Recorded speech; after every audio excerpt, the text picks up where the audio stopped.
وسلم وبارك على سيدنا محمد الذي انزله النبي بالليل بنانه وقد ربنا بالحكمة بالفضل واللسان وعلى آله وصحبه الجلال بفضل الله ورضوانه. أما بعد رب اشرح لي صدري ويسر لي أمري واحلل عقدة من لساني يفقهوا قولي. اللهم لك الحمد وإليك المستجاب ولا نستعان ولا حول ولا قوة إلا بالله العلي العظيم. ونستعينك على لسان ديننا ونسألك السلام بنا يا رب العالمين. آمين آمين يا رب العالمين.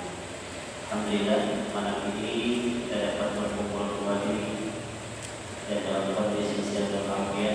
Semoga kita senantiasa dijaga oleh Allah Subhanahu wa taala. Salam salawat dan salam berkah terkait dengan pemimpin dunia dan akhirat kita. Insyaallah insyaallah ya Allah yaitu kita Rasulullah sallallahu alaihi wasallam. Masih dalam kitab Muqarrar Hadis Nabawiyah dan kita akan bahas hadis yang ke-51. Bukan yang dicari hatamnya, tapi pemahaman setiap hadis. Karena itu berhubungan dan berhubungan kita selama Allah masih proses kita untuk belajar hadis yang mudah-mudahan ini bagian dari cinta kepada Nabi Sallallahu Alaihi Wasallam. Oke, sudah bertanya hadis bagaimana? Yang terakhir dia ulangan tidak berpekan dan setiap kalimat hadis pasti punya makna yang diberitakan dari Nabi untuk kebaikan umatnya. Maka siapapun yang mengikuti aturan dan hadisnya Rasulullah, setiap gerakannya akan mengandung pahala dari Allah Subhanahu wa taala. Salah satunya kita megang kita dapat berdiam diri di masjid, kita punya wudu, ini bagian daripada pahala dari Allah Subhanahu wa taala.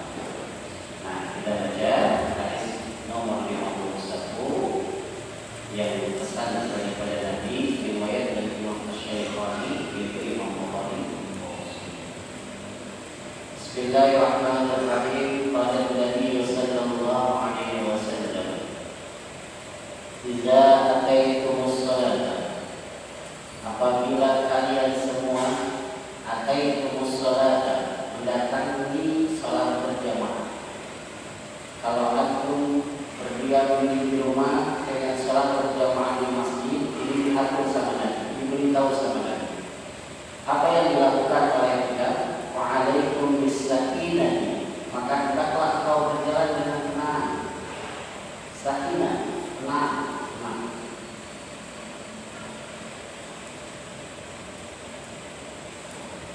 Apabila kamu ingin mendatangi salat berjamaah, baik berjamaah bersama keluarga, atau khusus jamaah di dalam masjid, wa'alaikum bis-sakinah, maka tenangkan.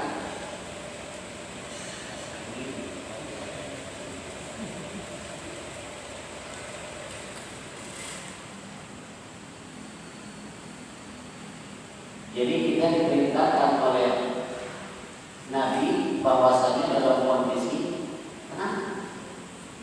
Azan sudah kedengaran dari masjid, bahkan iqamah sudah kedengaran dari masjid, terus kita jalan buru-buru gitu, atau kita lari karena takut ketinggalan takbiratul ihram di rakaat pertama dari imam. Sampai di masjid itu hukumnya makruh. Hukumnya makruh. Makanya kata Allah, "Inna salata kanat 'alal mu'minina kitaban mawquta." Sesungguhnya salat sudah ditentukan waktunya. Maka sebaik-baik orang yang beriman kepada Allah, kita setiap kali tahu waktu salat. Contoh, salat zuhur jam berapa saat ini? 11.55, berarti jam 12 kurang 5 menit. Sebelum jam 12 kurang 5 menit, misal jam 12 kurang seperempat, kita udah mempersiapkan diri. Karena hukum Allah mengatakan, kalau orang buru-burunya buru-buru, maka salatnya bukan akan buru-buru. Antum buru-buru punya, atau ketinggalan, jangan ketinggalan, itu salatnya orang bisa tenang. Maka orang yang terbaik itu orang yang tahu waktu salat dan dia sudah mempersiapkan diri minimal 10 menit pengen salat, waktu masuk salat sebelum terdengar azan dia sudah mempersiapkan diri. Maka kebiasaan orang ahli ibadah, kalau salatnya kurang 10 menit, dia ambil air wudhu dengan tenang, dia pakai pakaian yang rapi, dia salat sunnah dulu. Allah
Bisa kita, yuk jalannya tenang.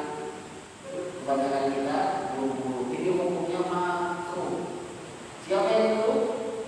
Nabi. Ini dalil buat orang yang suka sholat jamaah. Tapi kalau orang yang santai-santai jamaah, ketika ada orang yang mendengarkan azan Allah bisa dalam kita.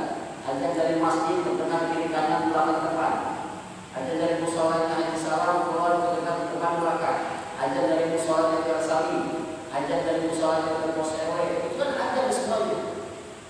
Banyak orang yang didengarkan, bukan terdengar, didengarkan oleh Allah, ketelinga itu hadiah dari Allah. Tapi berapa banyak orang yang digerakkan hati ini bergerakkan segera sholat. Itu orang yang dapat hadiah dan menerima hadiah dari Allah Subhanahu wa taala. Ya tenang. Sholat subuh, kenapa nggak sholat subuh? Saya ketiduran, kata kedengeran, ada sesuatu di kupingnya berarti. Nah, Nabi ilmunya bisa ini. Nah, kedua, setelah sholat sunnah, qobliyah, ada yang qomat. Allahu Akbar, syahadu la ilaha illallah, syahadu anna Muhammadar Rasulullah, hayya 'alas shalah. Berdiri semua. Rapatkan barisan. Jadi selesai qomat bukan dia baru barisan berdiri rapatkan. Pas hayya 'alas shalah itu sahabat Nabi semua. Kenapa? Sebab ini perintah dari Allah. Bahkan kalau Anda membaca sejarah Turki di Syria itu ada seorang imam yang di depannya disediakan pedang. Buat ngapain? Merapatin barisan. Barisan. Istawu sufufakum. Kita kan enggak. Istawu udah tahu gitu. Istawu sufufakum rapi. Kita sekarang sholat dalam kondisi puncak. Aturannya harus puncak. Tapi kalau dia bilang bagaimana hukumnya ini makruh semua sholat. Dan kalau bicara ad-darurat wal mahdurat ini diperbolehkan. Maka saran saya, Anda kalau sebagai anak muda, kalau sudah masuk dalam iqamah, hayya 'alas shalah, berdiri semuanya. Hayya 'alal falah, berdiri, saya berikan kemenangan. Qad qamatis shalah, dirikan sholat dengan sungguh-sungguh. Allahu Akbar, la ilaha illallah, barisan sudah rapi. Kenapa? Sebab kita akan menghadap Allah Subhanahu wa taala. Ya, yang biasa sholat jamaah, usahakan tenang dalam sholat. Paham kan itu? Jadi kata Nabi, apabila kamu mendatangi, ingin datang ke masjid untuk sholat jamaah, tenangkan hatimu, jangan lari-larian, jangan buru-buru. Makruh hukumnya, mempercepat langkah dan takut ketinggalan itu jamaah. Yang salah sekarang kita sebab kita trader dalam waktu. Lanjutin. Fama adraktum fasallu. Kalau kamu dapati imam masuk pada 2 rakaat, maka ikutin. Allahu Akbar. Kita baru dapat 1, imamnya sudah dapat 2, berarti duduk di antara 2. Ikutin. Lalu wa ma fatakum fa'atimu. Kalau yang antum ketinggalan fa'atimu, sempurnain. Nih, kebanyakan yang salah begini, teman-teman. Ketika kita ketinggalan 1 rakaat, imam kan sudah duduk di antara tasyahud akhir, dia minim duduk awal. Kita masih duduk tasyahud awal, yang lurus seperti ini. Ketika kita sama-sama syahadat, lantas imamnya salam, Assalamualaikum warahmatullahi. Kita masih kurang berapa? 1, jangan langsung bangun. Assalamualaikum warahmatullahi. Assalamualaikum warahmatullahi. Kalau si imamnya sudah menengok ke bagian yang kedua, ke bagian kiri, kita baru bangun. Allahu Akbar. Paham? Jadi jangan yang duluan sana. Imam. Ini hukumnya bisa membatalkan sholat ketika kita tidak paham dalam hal yang sepele. Paham sekali? Jadi tenang ya, jangan buru-buru. Nah, sekarang subuh jam berapa? Jam 5 lewat. Ini kok masalah juga.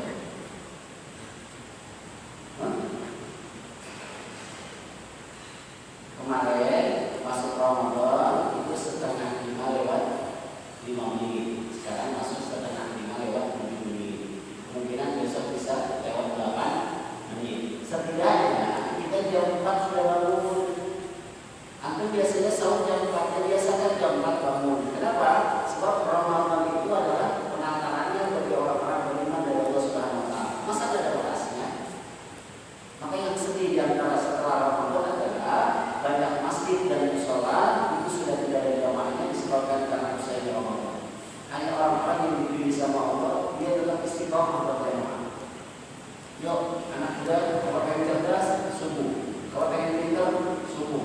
Kalau pengen berhasil dalam hidup dunia dan akhirat, subuh. Jadi istilahnya jangan ke siang.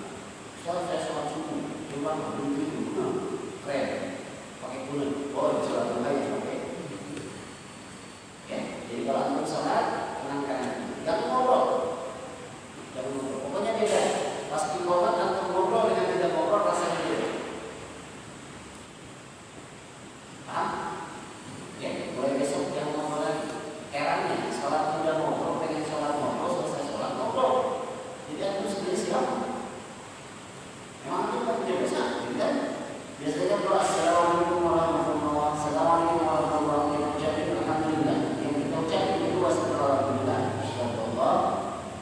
Oh, anak muda kita belakang semua ngobrol. Apa itu? Ya, dan seperti itu. Bedakan orang-orang yang nanti yang tidak lagi dari sholatnya juga. Banyak. Paham? Bisakinah dengan tenang. Kita pun apapun dengan tenang. Bisakinah, sakinah, tenang. Kemudian juga harus tenang. Jangan sampai buru-buru. Buru-buru udah salah. Kata paham dengan baca hadis Nabi kata jauh. Maka orang yang punya salah, awalnya sholatnya juga salah. Sekali lagi, orang yang punya salah, awalnya juga sholatnya salah. Apa di antara kesalahan kepada seseorang itu? Ini ada pada letak istinsyaq dan istinsyaq. Apa itu istinsyaq dan istinsyaq? Ketika lagi dalam kondisi puasa, dari pagi sampai menjelang maghrib, ini tidak dipakai bunyinya istinsyaq dan istinsyaq.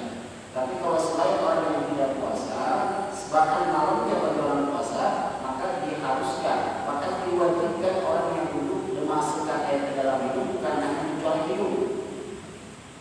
Bahkan perempuan begitu. Makanya maaf, kebanyakan perempuan punya penyakit sinus ya. Bagian hidung yang bolongan besar.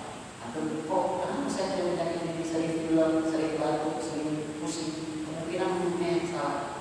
Kalau kata saya kepada teman-teman, kalau antum kita yang mengikuti cara Nabi, kita selalu suka. Maka jangan-jangan ini. Jadi istinsyaq itu ambil segenggam air, masukkan ke dalam hidung. Namanya istinsyaq. Dikeluarin namanya istinsyaq. Memang pusing rasanya, tapi sehat buat keseluruhan badan. Antum sering pusing, obatnya istinsyaq dan istinsyaq. Antum sering pilek, bahkan obat pilek terhebat di dunia itu dengan istinsyaq. Betul? Keluarin istinsyaq. Kalau perempuan biasa kita mancung pesek. Oh, ini saya pesek. Ya, yang laki-laki juga ya, kadang-kadang saya suka perhatikan keluar bukunya. Kita kagak bilang kita yang dosa, kita bilang kepada belajar paham tata cara. Maka sholat yang baik adalah dengan tata cara yang baik. Kalau wudunya baik, insya Allah sholatnya baik. Tapi maaf, kalau wudunya kurang baik, kemungkinan sholatnya juga kurang baik. Perbaiki sesuatu yang salah, apalagi kita harus penataran selama 1 bulan.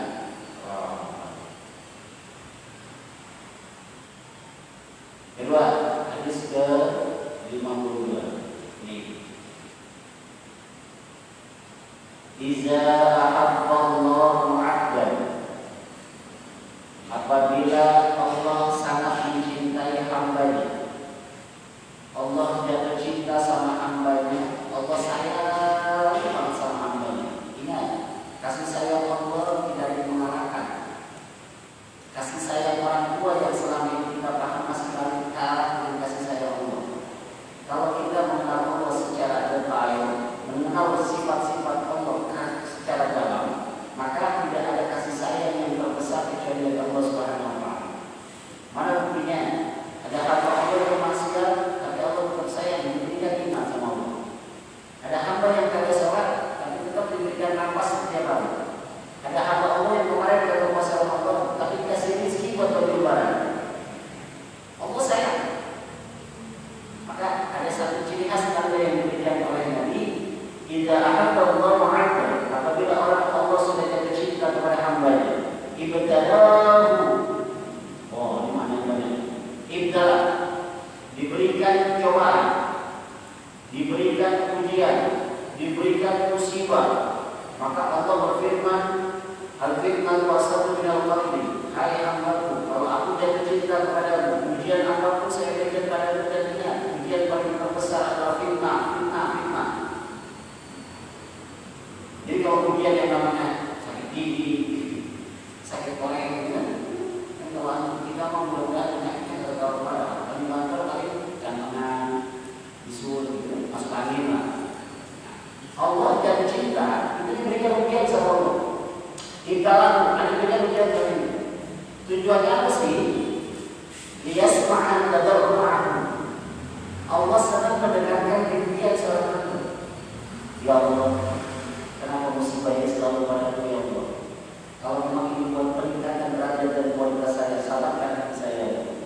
Kalau memang ada orang-orang memfitnah saya ya Allah, maka maafkan kesalahan. Kalau memang dia yang benar, maka maafkan kesalahan saya. Kalau dia yang salah, maafkan kesalahan mereka ya Allah. Tuh. Jadi kalau diberikan ujian jangan dulu. Itu jatuh cinta Allah, diberikan ujian. Nah, dari sinilah akhirnya terbagi menjadi tiga.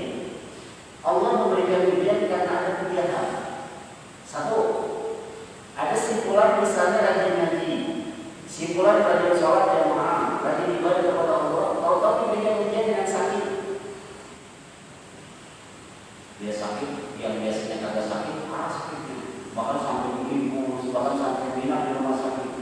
Kalau orang yang lagi sering ibadah, lantas tiba-tiba dia malas ibadah, dia akan ke masjid lagi, dia akan ngaji lagi, maka sakitnya ini disebut dengan untuk mengingat, tazkirah, mengingatkan seorang hamba dia menyebut nama Allah.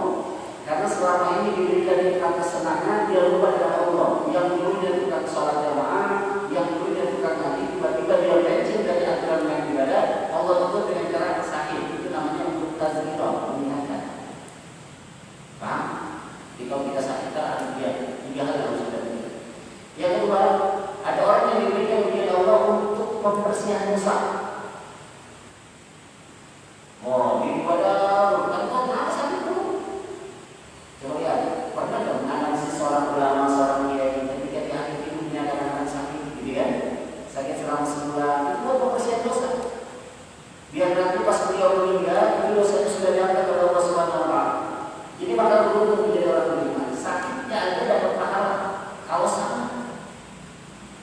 Jadi kata, ya Allah, saya mau yang sakit tanggal mana? Nggak boleh. Saya mau yang Allah dapat ujian, bukan. Itu harus ditinggalkan. Oh, buat pembersihan dosa. Jadi kalau bisa, antum sakit gigi, ya Allah, gigi saya kemarin ada makanan yang haram yang saya makan, maafkan kesalahan saya Allah. Oh, pembersihan dosa. Ya Allah, kenapa kalau saya jangan begini kemarin saya dengar kaki saya, kan? Kaki saya sakit, kenapa? Ada sesuatu yang salah. Maka mudah-mudahan dengan ujian itu Allah membersihkan dosa-dosa kita yang kadang-kadang kita lupa. Yang ketiga, yang paling hebat, Allah memberikan ujian pada hamba yang disayangi, wirafil darajat, untuk meningkatkan kualitas derajat mereka. Ditinggikan derajat, makanya fitnah. Bukankah Nabi yang paling berbanyak fitnah adalah Nabi Muhammad? Bukankah Nabi yang paling sering dihina oleh umatnya adalah Nabi Muhammad? Fitnah, bahkan maaf. Ketika Rasulullah SAW diwajibkan oleh Allah, menceritakan kepada Nabi Muhammad kepada kaum kafir Quraisy yang percaya cuma Sayyidina Abu Bakar As-Siddiq, sehingga beliau diberikan dengan As-Siddiq yang membenarkan, yang lain fitnah. Maaf, Nabi sampai dibilang orang gila, orang begini, orang begini, orang begini. Tapi apa yang terjadi? Allah diberikan derajat. Maka dari tiga ujian ini, jangan pernah marah pada orang yang menghina. Jangan pernah marah pada orang yang menghina. Kenapa? Sebab katakan kepada mereka, karena kita sama-sama orang beriman. Kayaknya kalau menghina, si Tuhan begini, kita bisa marah kenapa? Ya Allah, maafkan kesalahan dia. Kalau memang dia yang salah, maafkan kesalahan saya. Kalau memang saya salah, selesai. Panjatkan tangan kita sama Allah Subhanahu wa Ta'ala. Jadi sekali lagi Allah jatuh cinta pada hambanya, kata Nabi, dengan ciri khas ibadah untuk Allah berikan ujian. Tapi ujian ini tidak di tiga kategori. Satu untuk tazkirah, mengingatkan kemungkinan ada yang lalai dalam ibadah kita. Kedua, Ini syaitan. Dosa-dosa kesalahan dihapuskan oleh Allah Subhanahu wa taala. Yang ketiga, Allah untuk meninggikan derajat daripada seorang hamba yang diberikan ujian dari Allah Subhanahu wa taala. Paham? Maka dari itu Allah bicara dalam surah kedua Al-Baqarah ayat 155 sampai ayat 157. Kata Allah, "Walanabluwannakum dan lebih sungguh akan saya berikan ujian kepada hamba-hamba." Surah Al-Baqarah ayat 155. "Walanabluwannakum dan lebih sungguh saya akan berikan ujian kepada mereka yang beriman kepadaku, yang aku jatuh cinta kepadanya, bisyai'in dengan sesuatu di dalam khauf, rasa takut." Kemarin aku waktu bervirus ketakutan tidak? Ayo, takut ya? Alami, manusia alami takut. Jangan ke masjid, alhamdulillah, jangan ke masjid. Kenapa? Nanti ada virus. Kalau saya ya Allah, Allah berikan dari dalam ini syar'i wa ya Allah, aku lindung kepadamu.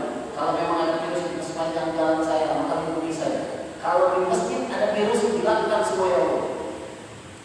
Bahkan saya pesan sama guru saya, ini datang ke masjid, bilangin sama saudara-saudara kita, kalau antum sakit masuk ke masjid, dinetralisir semua kondisi. Kalau antum yakin antum sakit pilek, antum sakit pusing, antum sakit sesuatu yang ada dalam pikiran atau jiwa, antum ke masjid sehat. Coba ya. Salahnya ketika sisa orang lagi sakit, lagi ketakutan, itu jauh dari masjid. Ini bahaya. Orang udah bilang, kalau udah kata Allah jangan pernah dilakukan. Waladabluwannakum bisyai'in minal khauf. Saya uji Anda dengan rasa takut. Hampir semua yang virus nanti takut. Pakai masker. Jangan pakai masker sendiri kan ya. Ustaz tuh pakai masker. Oh, saya pakai sorban. Semuanya alami rasa takut ada. Tapi insya Allah di masjid ini, karena kalau antum nanti mengkaji tafsir di antaranya surah Al-Baqarah 129 tentang wajah Nabi Ibrahim yang diaminkan oleh Nabi Allah Ismail AS, tempat yang paling aman di dunia itu disebutkan di Mekah, Ka'bah, Masjidil Haram, Masjidil Aqsa, Masjidil Madinah. Terus kelanjutannya masjid-masjid yang ada di muka bumi tempat paling aman. Tapi rasa takut ada ya. Allah, Bismillahirrahmanirrahim. Alhamdulillahirabbil alamin. Bahaya nih. Ada yang patut dicurigai, Allah ya karim. Maka sedih dengan kondisi yang lemah. Ada yang bersin. Padahal bersin itu adalah kejadian yang pertama yang terjadi pada Nabi Allah Adam AS ketika aku masuk ke dalam tubuhnya Nabi Allah Adam AS. Sesuatu terjadi pada Nabi Allah Adam AS, yaitu adalah bersin. Sekarang orang bersin ditakuti. Hadis Nabi, kalau ada saudara bersin, biar Allah. Kalau dia mengucapkan kalimat alhamdulillah, ucapkan biar Allah. Siang bersin, biar Allah. Orang bersin pada saat seperti ini ada ketakutan satu masjid gara-gara orang bersin. Habis itu dimusuhin, jangan salaman ya. Wah, salaman bersin. Oh, iya. Jadi kalau ada rasa takut alami. Dan saya yakin kita semua takut ya. Iya, kita semua takut. Yang korban, masjid, nggak boleh apa? Kenapa? Berlarang sama orang kata ada virus, bahwa di rumah antum yang boleh virus. Di rumah Allah bukan dengan netralisir. Yang salah kita Allah dah bilang, saya uji dengan rasa takut. Walju, laparan. Makanya kemarin puasa rasa lapar ya. Buat apa dibikin lapar? Buat antum diingatkan ada orang miskin yang ketika kita makan ada yang mikirin, si fulan belum makan. Antum enak-enakan makan, anak yatim belum makan. Antum enak-enakan sahur makan dengan makanan-makanan yang pilihan kita. Tapi ada tetangga-tetangga yang kadang-kadang kagak sahur cuma gara-gara gak punya biaya buat sahur. Wajib, makanya ada orang makan.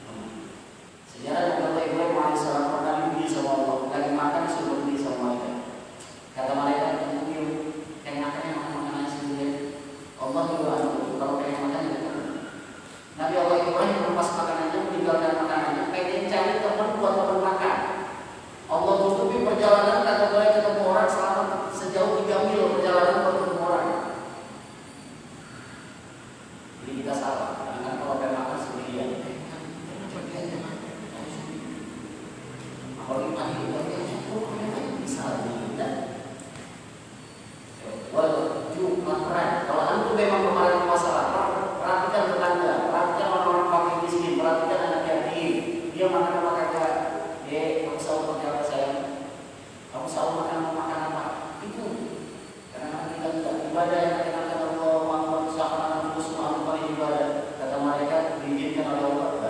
So tahu ibadah orang kelaparan aja juga ada, anaknya yang belum makan juga ada. Ini yang kita takutkan.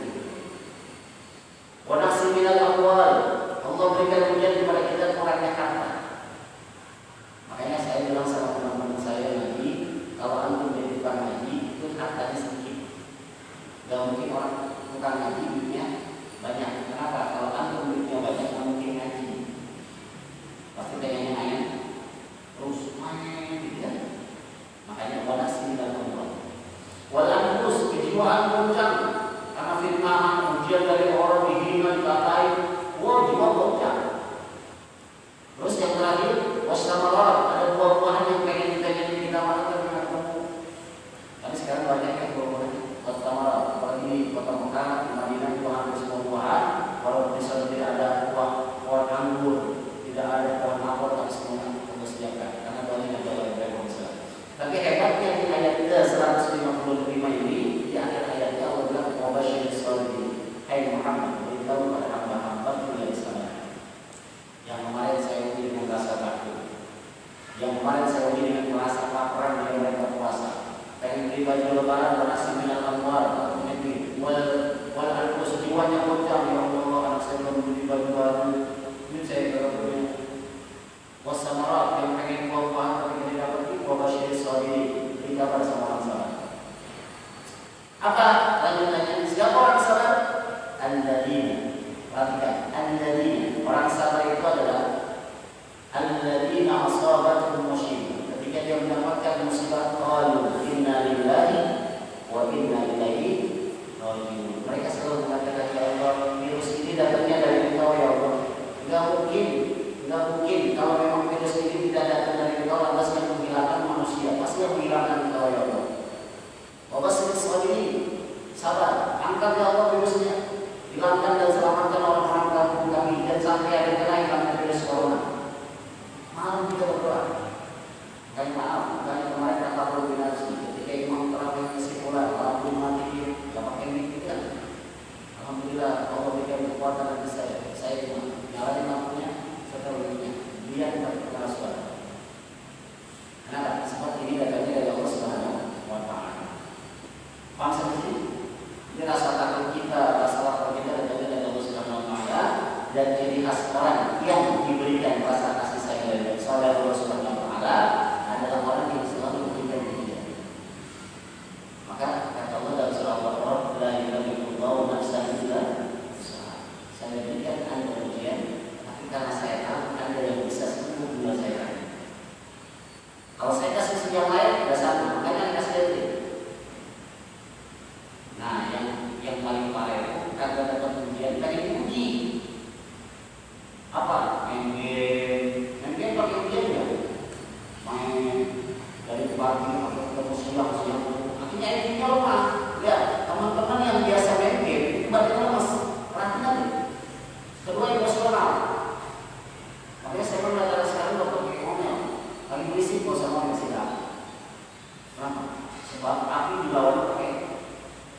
Kalau dia ngomel begini gimana? Ya, boleh main game tapi jangan terlalu bahaya. Saya juga main game kok. Saya kalau main game ini itu apa? Karena buat refreshing. Nah, yang kedua boleh main game tapi ada satu sore yang dihafal. Misal al-Muluk. Habis ngapal surah al-Muluk main game, kan? Sambil ngapal. Kalau dia ngomong bahwa Indonesia kan enak, mencari dia pakai Quran kan? Ya, jadi berbahagialah jika Allah cinta kepada kita dan jangan pernah mengeluh dengan kondisi keadaan ujian dari Allah Subhanahu wa Ta'ala. Kenapa? Sebab ini adalah bagian-bagian kebaikan yang Allah berikan kepada kita semua. Paham?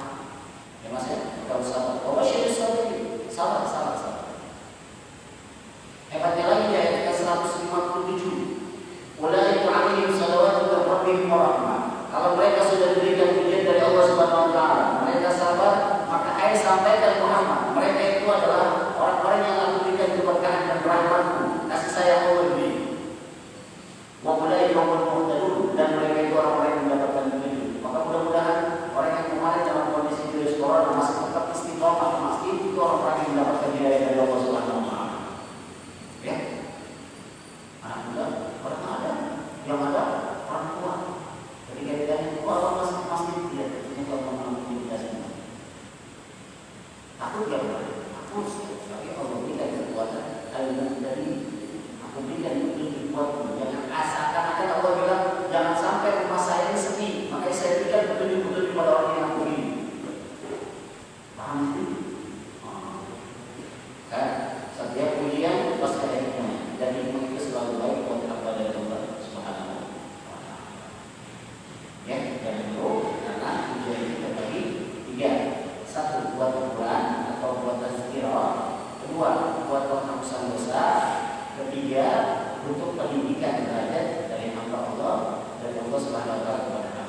Apabila seseorang sholatnya bagus, ar-rajul khususnya buat laki-laki. Kenapa yang dibicarakan adalah laki-laki? Sebab laki-laki itu adalah imam-imam daripada di antara imam. Laki-laki imamnya, maka jamaahnya boleh laki-laki, boleh perempuan. Tapi kalau imamnya perempuan, agak boleh jamaahnya laki-laki. Misal ada seorang suami istri, suaminya kurang lancar baca Quran, kurang lancar, kurang bisa baca Quran, tapi istrinya lancar baca Quran. Yang jadi imamnya istrinya, boleh nggak? Nggak boleh. Udah, mama aja dah, ada umi aja di terang ini. Nggak boleh. Nah, apabila ada seseorang laki-laki ataupun perempuan yang sholatnya ahsana, baik benar. Perhatikan, fa'akamma ruku'ahu, fa'akamma ruku'aha, dan dia menyempurnakan ruku'nya, wa sujudaha, dan dia menyempurnakan sujudnya. Ini yang banyak masalah. Saya praktekkan. Ketika ada seorang yang sholat, biasanya sendiri. Sholat sendiri itu bawakan guru. Kalau aku nanti bicara tentang godaan setan pada orang-orang yang sholat, itu nggak mungkin sanggup kita melawannya. Makanya Nabi sholat sampai memberikan sebuah motivasi, sholat berjamaah di khairun min sholatil fardhi bisa diistina darajat. Hai umatku, sholat tanpa berjamaah. Aku berikan sebuah reward bahwasanya sholat berjamaah 27 derajat dibanding sholat sendirian.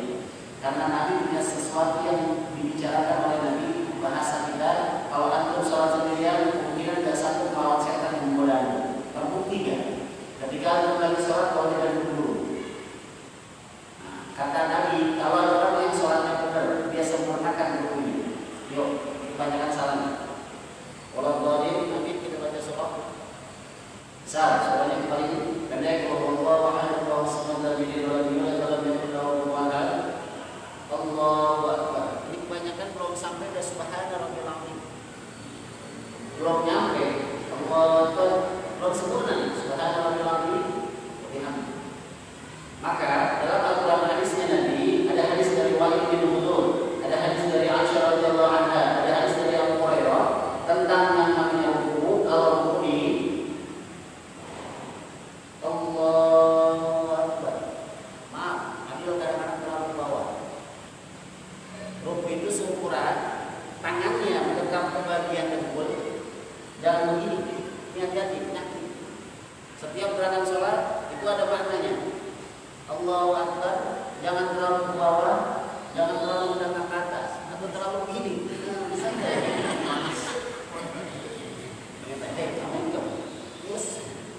Jadi sempurnakan sholatnya. Tidak ada yang namanya perbedaan. Mungkin aku bisa dengar kalau perempuan berdalam gitu, kalau laki-laki melebar enggak. Hadis itu tidak ada. Allahu Akbar, ratakan dulu. Kalau bahasa hadis dari Walid bin Mughir, kalau antum taruh sesuatu di atas pinggangnya, maka dia tidak akan jatuh. Ininya jangan terlalu mundur dan jangan terlalu mendekat ke atas. Sempurnain. Ya. Tangannya begini nih. Allahu Akbar. Ratain aja, kepalanya agak rendahan, ininya ke atas. Ingat, peredaran darahnya lagi berjalan.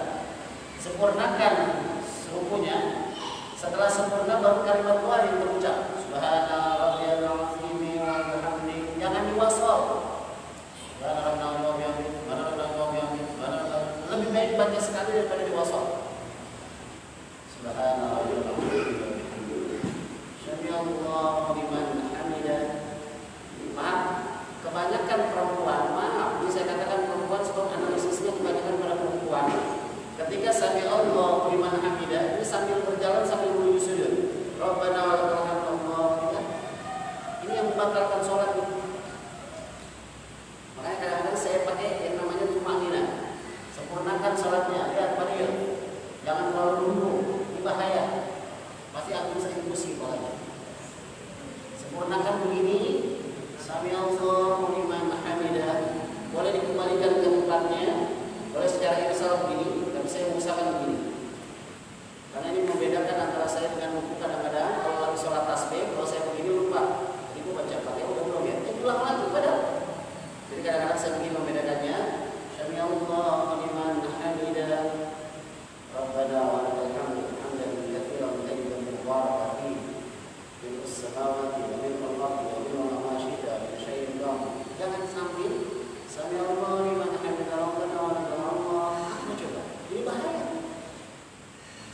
sempurnakan rukunya. Paham? Sami Allah liman hamidah. Orang yang nggak punya rezeki, di situ rezeki. Karena setiap bacaan dari awal sampai akhir semuanya Allah Akbar, hanya satu tempat yang kalimatnya berbeda. Apa? Sami Allah liman hamidah. Ini ada sejarahnya. Sami Allah liman hamidah, maha mendengar Allah atas segala pujiannya. Jangan langsung tegakkan aja berdiri. Nah, pas selesai dia berdiri, bangun daripada ruku, tumanina sejenak, baru Allahu Akbar. Sujud rapiin. Kakinya di mana? Ini.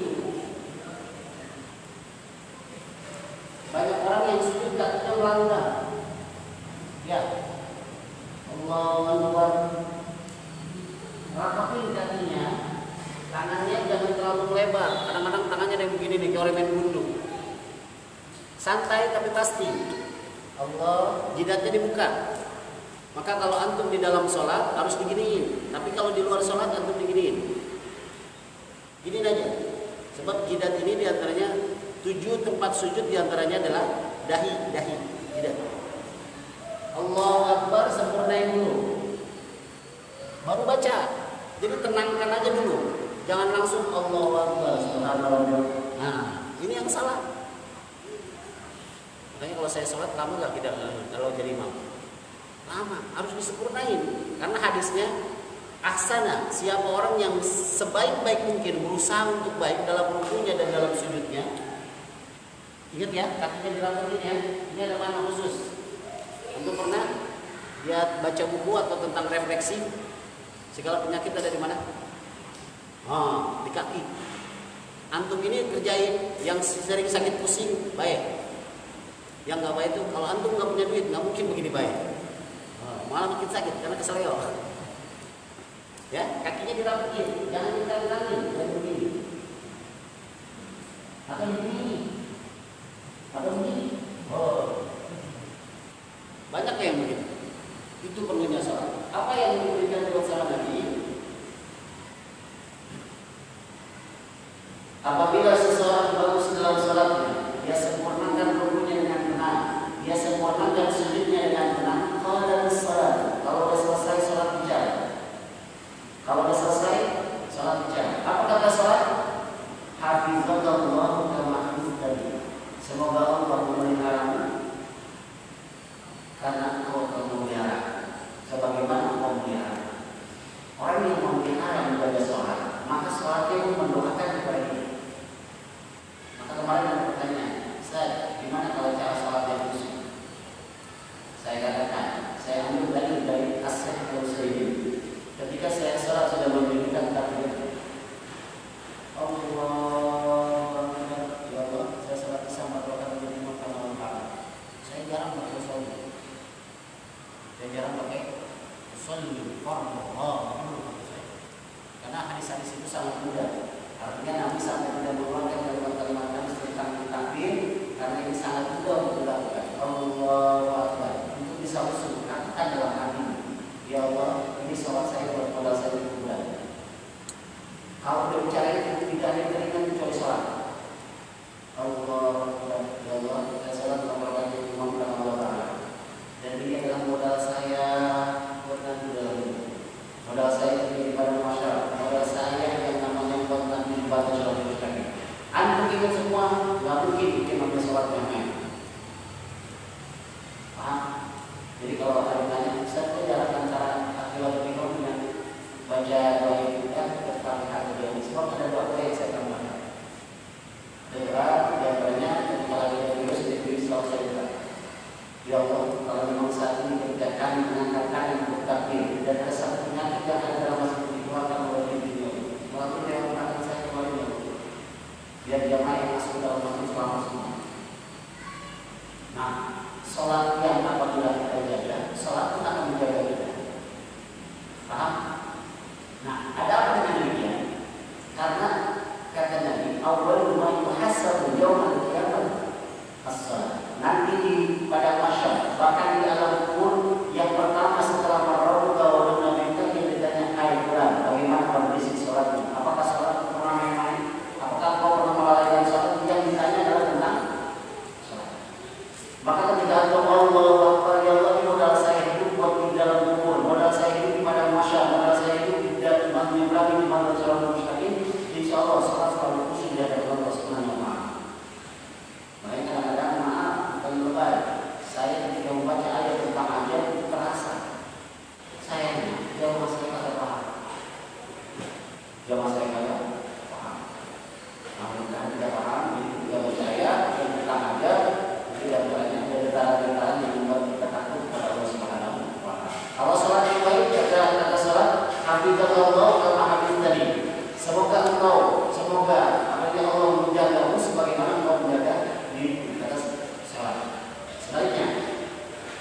Faturfa'u, lalu Allah angkat sholat kita dan Allah terima.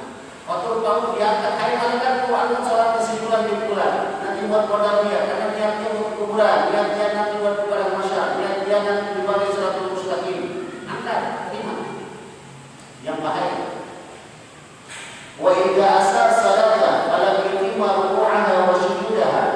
Dan apabila seseorang yang buruk dalam sholatnya, dia tidak sempurnakan ruku'nya, dia tidak sempurnakan sujudnya, qalatis salatu, maka sholat akan berkata kepada dirinya, Allahu kama doya'atani, semoga Allah menyia-nyiakan kamu sebagaimana engkau telah menyia-nyiakan aku. Makanya maaf, banyak orang yang sholat tapi hatinya jahat, masih dengki, lisannya masih jahat, amalnya dilihat gak enak. Kan dia sholat, tapi dia puasa, tapi ada sesuatu yang salah. Doya Allah, semoga engkau disia-siakan sama Allah, kata engkau telah menyia-nyiakan saya. Karena banyak orang yang menganggap dirinya sudah sholat, tapi di hadapan Allah tidak sholat. Makanya Nabi selalu mengajarkan, hai umatku, berdoa kepada Allah, Allahumma zidni ilman, warzuqni fahman, wa'amalan mutaqabbalan, wa rizqan halalan tayyiban kathiran mubarakan. Ya Allah, tambahkanlah kepada kami ini, pada saya ini. Kalau mau ada sesuatu yang kurang, beritahu saya. Warzuqni fahman, dan kalau ada pemahaman buat saya, pemahaman. Maka ketika seorang yang membaca diberikan pemahaman, dimaksud hadis ini, dimaksud buku ini, dimaksud ini, itu diberikan pemahaman. Warzuqni fahman mu'amalan mutaqabbalan, dan amalan ini juga di salat saya, puasa saya, baca Quran saya, hilangkan dari sifat nuzul, sifat riya, sifat sombong, terima ya Allah. Nabi suruh berdoa begitu. Seakan-akan Nabi, hei umatku, jangan merasa sombong dengan ibadahnya, mohonlah kepada Allah, karena tidak tahu ibadah kita diterima atau tidak. Maka mohon kepada Allah, terima. Inilah yang berbicara soal apa dari surat 29 ayat 45, inna salata tanha 'anil fahsya'i wal munkar. Kalau Anda salat yang benar, Anda salat yang baik, lisan Anda terjaga. Maka di antaranya ucapan Allahu Akbar. Kalau aku baca tentang makna hakikat salat, saya heran kepada orang yang mengatakan Allahu Akbar tapi sombong. Kenapa? Sebab dia mengakui Allah Maha Besar. Kenapa masih sombong? Allahu Akbar dia tahu letaknya. Saya heran kepada orang yang salat tapi hatinya masih jahat, ada di salah-salah sebab peletakan tangannya dari hati. Tidak. Allahu Akbar dia ruku. Orang yang selalu salat akan selalu tawadu, saling menghormati, saling menjaga. Hakikat berada salat. Nah, yang parahnya lagi, kalau sudah disia-siakan kata salat, fatulaku kama yulaku sawbul khalaqu wa yudrabu bihawalu. Lantas salat itu akan digulung, fatulaku dilipat. Kama yulaku sawbul khalaqu, seperti pakaian yang sudah lapuk, pakaian yang sudah usang, pakaian yang sudah bolong-bolong dilipat. Kira-kira rapi apa kagak? Kagak, dibuntel langsung. Dibuntel, wa yudrabu bihawalu, langsung dipukulkan ke wajah orang yang sholat. Itu ambil sholatmu, karena sholat kamu tidak benar, sholat kamu sia-sia, sholat kamu tidak baik. Maka kalau kita maaf, kalau kita sholatnya ada yang tidak baik, lisan kita tidak. Kalau hati kita sudah ada dendam, hati kita sudah ada mungkin sholat kita yang salah. Paham? Maka perbaiki pergerakan sholat, sebab semuanya